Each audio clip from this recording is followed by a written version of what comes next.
Sometimes there are teachers in our lives that are so influential that we can't imagine our lives without their influence. When I was in high school trying to figure out what to do with my life, I thought that by going to college and studying theater, I could improve my stage presence and my performance as a musician. What I got was so much more than I bargained for. In this episode, we're speaking with Dr. David R. Press, teacher, director, and actor extraordinaire. Dr. Press was instrumental in teaching me how to approach an artistic project, how to analyze and interpret a subject, and how to create and perform a work simply and with honesty.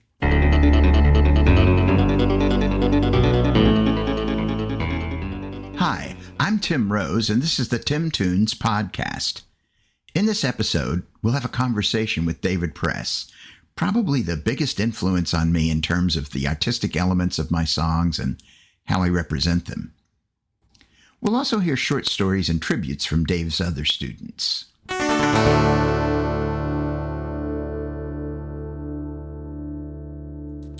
I caught up with the good doctor at his home in Cumberland, Maryland.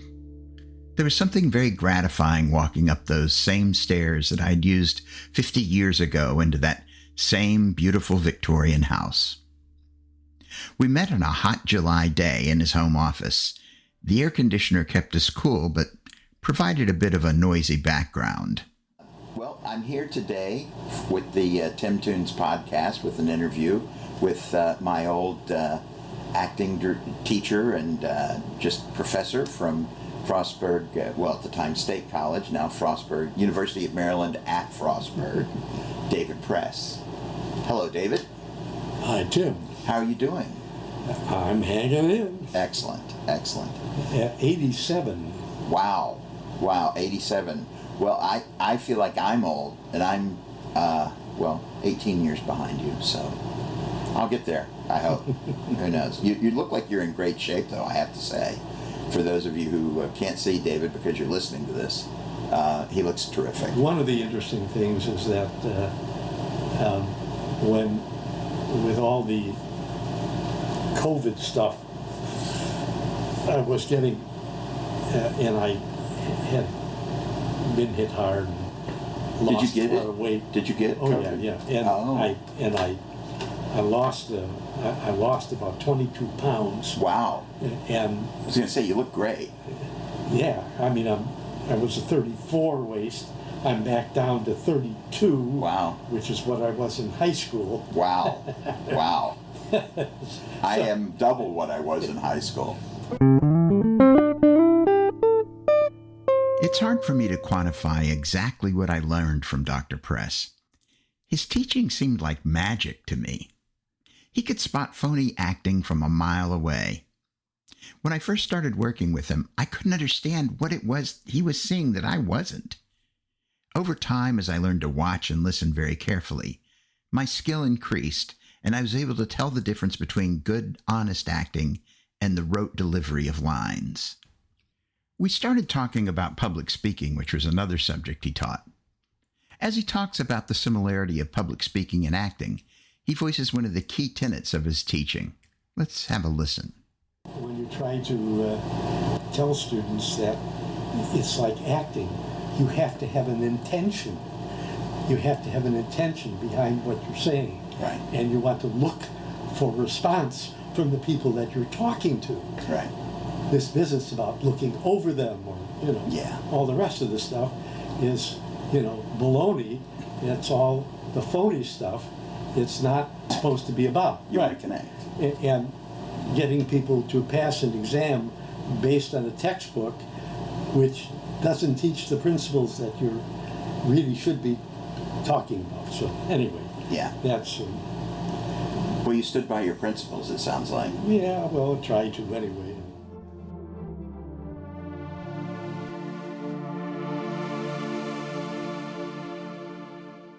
All of us who were students of Dr. Press have stories about his teachings. Let's listen as Emmy and Tony award-winning actress Deborah Monk, currently in the television shows The Gilded Age in New Amsterdam, talks about her experience learning from Dr. Press. Hi, this is Deborah Monk, and I was lucky enough to have Dr. David Press as my very first acting teacher. I had never seen a play when I started taking his classes. And I was very green. I knew nothing. And I discovered, though, that I could cry. And I was doing some scene, I don't remember which it was, but I could cry on while I was doing it. And afterwards, everybody, came up to me and talked about it. And I thought, oh my gosh, I'm a really great actress because I can cry. And so I cried in every scene I did. And finally, Dr. Press said, okay, we've seen you do crying. Can you do something else? And I was shocked because I thought, well, this makes me a great actress, doesn't it? But I didn't know what to do. At the time, everybody was smoking, so I started smoking. And then I smoked in my scene, and then I smoked in every scene I did. So it was scene after scene of smoking, and he came up to me after and said, Deb, we've seen you cry, we've seen you smoke. Can you please do something else? I went, oh, dear God, what am I going to do? So then I discovered food, and I started cutting up apples, snapping peas, even brought a frying pan in and fried up some eggs. I did everything I could with food, and finally he came up to me and said, okay, we've seen you cry, we've seen you smoke, and we've seen you work with food. Can you please just sit there and listen? It was the greatest lesson I've ever had, and I still use it to this day. Thank you, Dr. Press, for all you did for me, for supporting me and helping me and guiding me and teaching me. You are one of the great teachers of all time. I love you very much.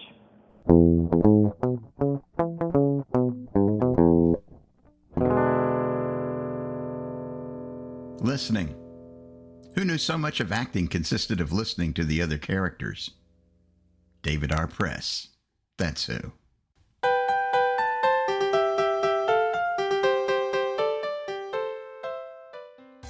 Much of Dr. Press's method was designed to get at the humanity of the character through an organic process of character development. Again, this seemed like magic to me, but it always worked when the actor bought into it. Let's listen while Stephen Vaughn recounts another story about Dr. Press's methods. Old friend Steve used to play harmonica and sing with me in my college band. After college, he worked in films as a stuntman and fight coordinator. Today, Steve teaches stage combat and acting for film at SUNY Fredonia and Niagara University. We caught up with Steve as he was driving home from Maryland to Western New York. The recording isn't great, but I think the story more than makes up for it. And he cast me as Nano. Dr. Press, in his wisdom, cast me as a 97-year-old poet. And I was like, what the hell am I going to do with this? I started reading the poetry, and I started studying other Tennessee Williams poetry, and I started going to rehearsals and working. Debbie Henderson was playing the female lead. She had said to me, Steve, you gotta dial it back a little bit. Dr. Press came to me and said the same thing, and Dr. Press goes, Steve, you sound so pompous when you're reading your poetry. I go, no, I don't. I'm just trying to do the poetry and trying to do it justice. And I guess I had in my mind that old people were somehow, I don't know. I guess I was performing. Let's put it that way. I was performing. And Dr. Press said, well, I have an idea. This is what I want you to do. I know there's an old folks home in Cumberland, and I know this old guy there. He arranged a meeting for me to go down to Cumberland and talk with this man. And he was a World War II vet, and he was very humble and relatively serene, despite all of his experiences in life and coming through the war. He had a contentment about him I thought was interesting. And then I would get him to tell me stories about the war and tell me stories about his life. And we met, I think, twice. And I think we played chess one day also.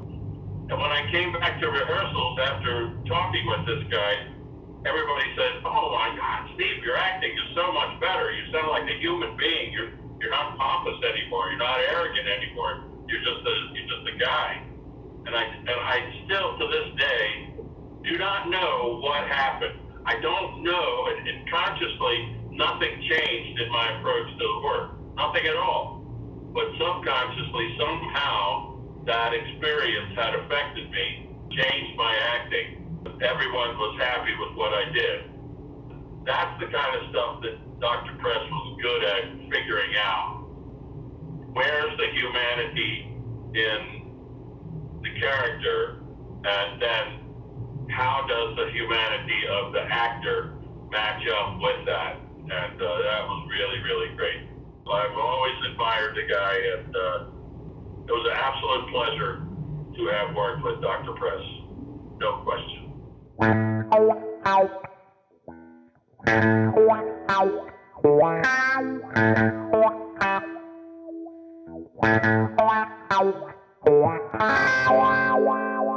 So by now, you may be wondering, what the HE double hockey sticks do theater and acting have to do with creating and performing songs? Well, usually when composing, I consider each of the songs to be like a little play. I cast the singer in the role of the key character and write and perform the song from their point of view. Most often, there's a story with a beginning, a middle, and an end, and conflict of some kind that the character in the song must deal with. Now, I'll be the first to admit that I am so tired of stories about the threat of death, or the threat of lost love, or the prospect of new love. I mean, it's exhausting, and frankly, I think it's a little lazy. If you go around being afraid of death, or afraid of losing love, or constantly falling in love, I mean, zoons. Get a life. Get thee to a psychiatry.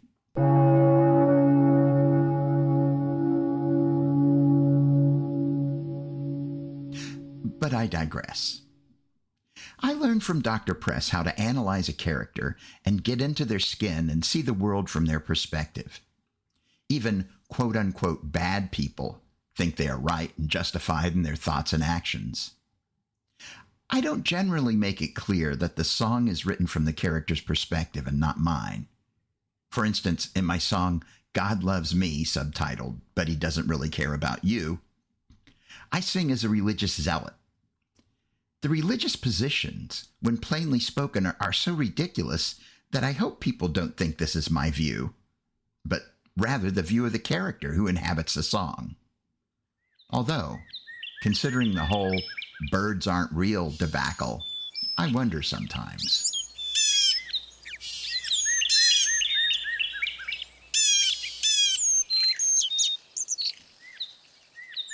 In my musical Homeless Souls, one of my characters is a homeless vet. At the time, 1/3 of the homeless were vets. I decided to record an interview with my Frostburg friend Bing Rotruck, who had been in the infantry and was a Vietnam vet. I asked him to tell me, what was it really like over there? What was it that he kept thinking about? In the action of the play, this character is homeless and reenacts his flashback in real time. This song is based on that interview and was recorded in the mid-90s on a small TAC 4-track tape recorder. Bing is no longer with us, so I dedicate this song to him and to Dr. Press, who taught me how to appreciate the perspectives of others. Here is Who Goes There. Sometimes on nights like this, when the fog rolls in from the water, and the choppers fly in from the airport, it almost seems like I'm back in Nam. I can close my eyes sometimes, and then suddenly I catch a whiff of that smell. I was just about as cherry as a cherry could be the day we went on ambush on Hill 223. I was adding the time to the end of my hitch when he put me on point, that son of a bitch. But they can train your body and they can train your mind, but they can't prepare you for the very first time. My heart was racing, I was pumped up with fear, and all I could think was, I shouldn't be here. Who goes there, friend or foe?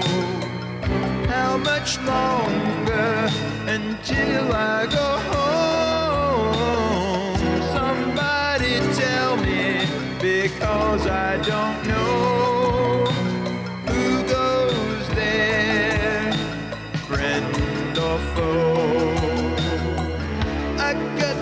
jungle my eyes like a knife and stare as the elephant grass comes to life.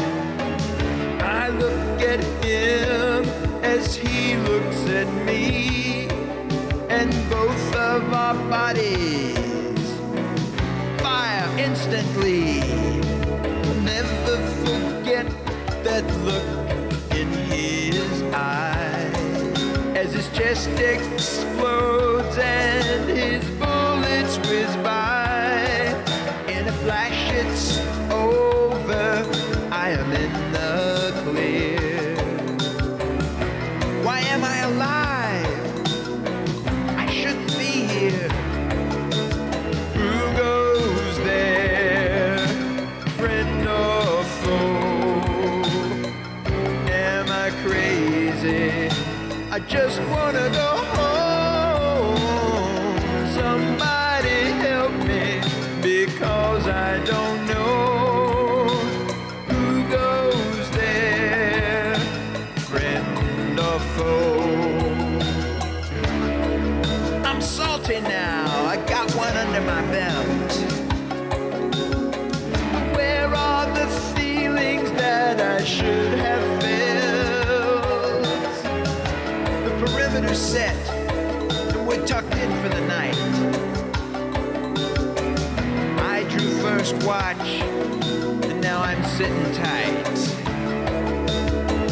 Searching the darkness, and I'm looking for signs. But all I can see is the look in his eyes. Is that something moving? Is somebody there? I'm gonna go home. I shouldn't be here. It's quiet now. The night has grown still. Something's gonna happen. I know it will. Deathly calm all around. Time for the kill. God help me. Now I live for the thrill. Gotta get my weapon. God, no. Not again. I'm trapped inside this nightmare like a mannequin.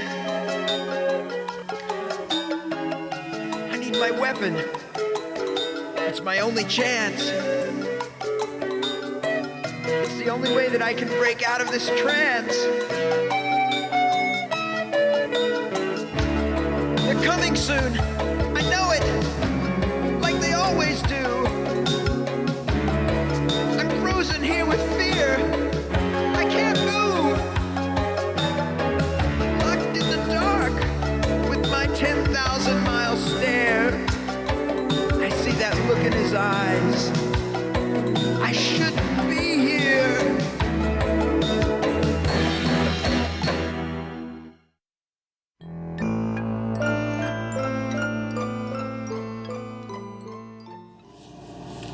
So what advice would you give to somebody who's just starting out now, who's just starting out in theater? Say, you know, they just graduated from high school, they're coming into college, and they want to be an actor. What advice would you give to people? Things have changed a lot. If you let me, give some perspective here about, my view about this. Now there's a market for people, all kinds of different ethnicities and body shapes and so forth. It's just different. It's in commercials, it's on stage, it's different. Years ago, some high school kid suggested that they talk to me. One of the first things I said to her, no matter what you think, acting is, if you want to earn a living at it, there has to be a market for it. Right. And one of the things that you have to, examine yourself is whether You're marketable. you're marketable. only exception to that, and it's the same thing I'd say to somebody, who was a raving beauty or a handsome, athlete. The only thing I would say to them is that it's a lousy business to try to earn a living in, and you don't want to do it unless you have to. You can't not. you have to act. Yeah. So that's the boat that I was in, the boat that I am in, that I felt I had to do this. Right. And not the wisest thing, the most economically, wise decision, but something I had to do. Mm-hmm. It might be something that you're not going to have success at first, and Right. then later you may, or it may be something that you have success at first, and then you don't, and you need to be able to do something. You need to be able to do something else. I feel the same way about songwriting. I mean, I've written 100 songs or so, 150 maybe, but it's like I can't not write them. Well, I tried not to for a while, and I got flooded with ideas and, melodies and things like that, and I just can't not do it. I mean, I do it no matter what, but I need to, but I feel that. I certainly understand that. To me, it's like, why am I doing this? And it's like, oh, well, that lasts for like 2 minutes, and then it's like, oh, well, I can't not do it. It's like, it's just what I do. If I, could trust my memory, I'd be auditioning still, Right. that kind of thing. Right.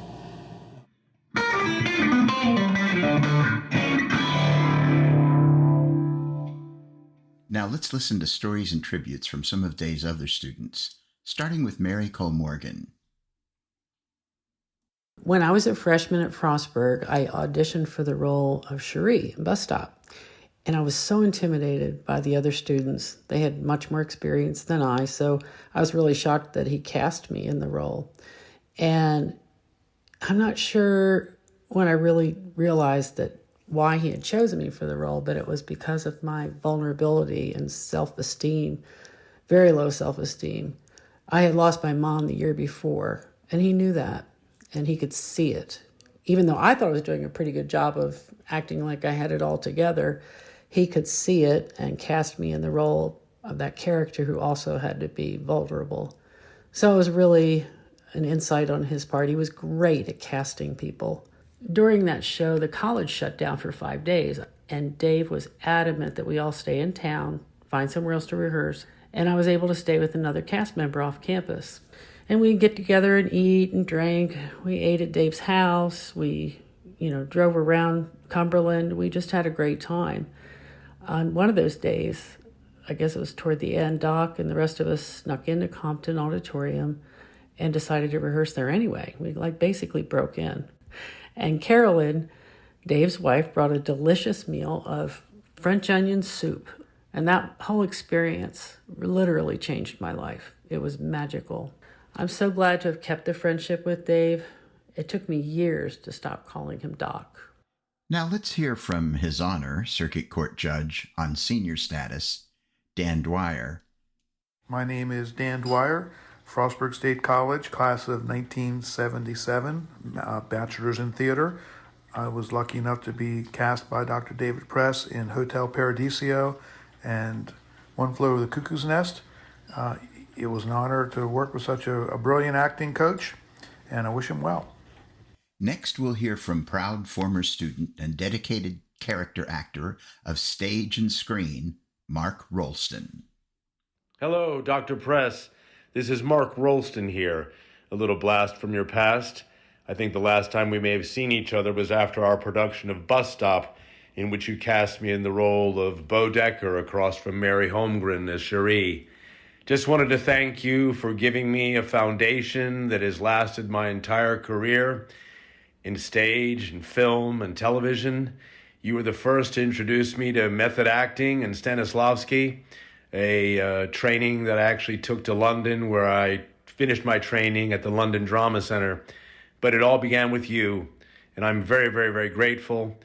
Your expert teaching and your focus and enthusiasm and encouragement actually has lasted an entire career and almost a lifetime. I'm very grateful. I wish you all the best, all the very best wishes in retirement.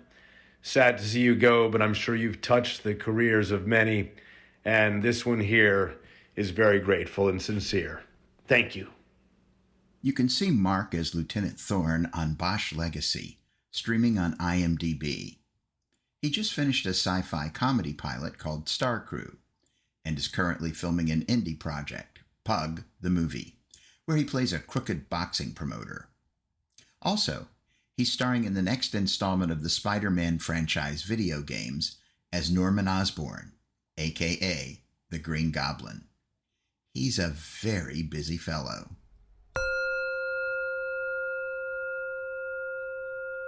Now, let's finish up this section with a message from Paula Sampson Sandridge, retired educator, mom, and grandma who appeared in numerous productions at Frostburg. My name is Paula Sandridge. It was Simonson when I attended Frostburg, and I had the good fortune to attend Frostburg State College beginning in the spring semester of 1972. Man, it's hard to believe that was over 50 years ago, but I have many wonderful memories of the drama department there and of Dr. Press. I had performed in many high school productions and at some dinner theaters in the D.C. area before attending Frostburg, so I felt my acting chops were pretty good. But then I was cast in my first production at Frostburg as Madame Rosepetal in Oh Dad, Poor Dad, Mama's Hung You in the Closet, and I'm Feeling So Sad, directed by Dr. Press. And boy, did I have a lot to learn about acting. You see, Dr. Press was a director who had a clear vision of how he wanted the production to be and set expectations high for the cast. He was intense while directing, rarely sitting still, but rather moving about the floor of the auditorium to get a better angle of the actors on stage, and stopping us to pose a thoughtful question if he thought the scene could be improved. You knew when it was done right because he would call out in excitement, "Yes, that's it!" and other words of praise. Dr. Press was known for selecting productions that were thought-provoking and sometimes even a bit on the dark side. As intense as he was as a director and teacher sometimes, I remember once that he and his wife invited the cast to their home for spaghetti dinner, and I was able to see Dr. Press as a loving family man with his young children. That was a favorite memory of mine. I went on to perform in a number of other productions that Dr. Press directed. One Flew Over the Cuckoo's Nest and Bus Stop, to name two of my favorites. His productions were always well attended and received excellent reviews from the college community as well as the public. I'll always be thankful for having Dr. Press as a teacher and director, and of the wonderful memories of the drama department at Frostburg.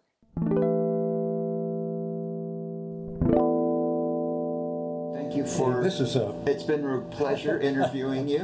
Well, I don't know about an interview, but it's great talking with you. Well, that's what an interview is, I think.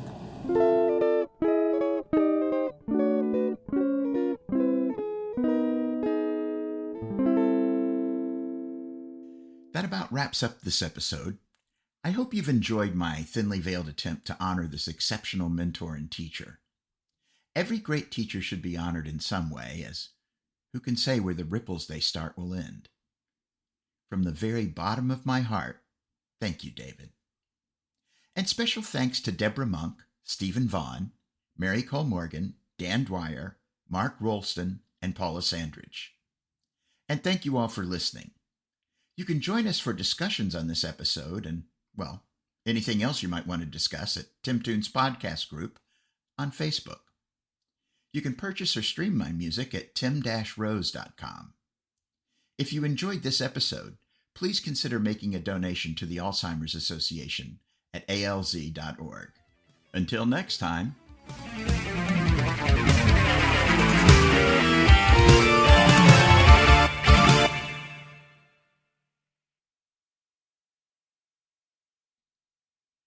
shaggy wains of fragrant hay creak and sway their slow-wheeled way down darkening lanes at the end of day. And shaggy wains of fragrant hay creak and sway their slow-wheeled way down darkening lanes at the end of day. And shaggy wains of fragrant hay creak and sway their slow-wheeled way down darkening lanes at the end of day. And shaggy wains of fragrant hay creak and sway their slow-wheeled way down darkening lanes at the end of day. And shaggy wains of fragrant hay creak and sway their slow-wheeled way down darkening lanes at the end of day. And shaggy wains of fragrant hay creak and sway